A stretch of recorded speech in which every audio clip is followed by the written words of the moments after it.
কে দিল পিরিতের বেড়া লিচুর বাগানে কমলার বাগানে সৈগ কে দিল পিরিতের বেড়া লিচুর বাগানে। এ ভাইছে এ কি অবস্থা, ভালো আছো ব্রাদার? ভাই আপনি তো পুরাই চেঞ্জ হয়ে গেছেন ভাই, কেমনে কি আগে তো খেত কামারে কাজ করতেন। আরে ভাই অতীত নিয়ে টান দেও কেন ভাইয়া? আই তুমি একটা চাকরির কথা বলছিলা, চাকরি করবে নাকি? সেনাবাহিনীতে ঢুকাই দিই তোমারে, উচ্চতা তো ভালোই আছে। ভাই আমি যে উষা আমার তো পুলিশে নেয় না, সেনামিতে ঢুকে দিবেন কেমনে কি ভাই? কাছে ছোড়ো ভাই, তুমি যদি 2 ফুট চাও তাও তোমারে ঢুকাই দিব না মানে চাকরিতে। আচ্ছা ভাই ঠিক আছে, একটা চাকরির ব্যবস্থা করে দিন যে। এ ভাই দাঁড়াও একটা ফোন দিই। হ্যালো কদম আলী, এই মুড়ে আমার গাড়িটা নিয়ে আসো তো।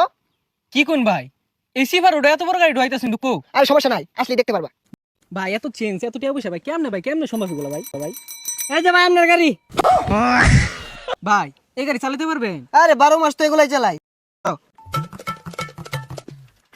দেখছস ভাইয়ের কি চেঞ্জ। এ ভাই উঠেন ভাই, উঠেন। না সমস্যা নাই, ঢাকা শহর রেস করি তো এখানে ফাঁকা রুট পায়া গাড়িটা একটু পাকা দিকে চলে গিয়েছিল। তোমরা কাজ করো গাড়িটা গ্যারেজে পাঠাই দাও, সমস্যা নাই।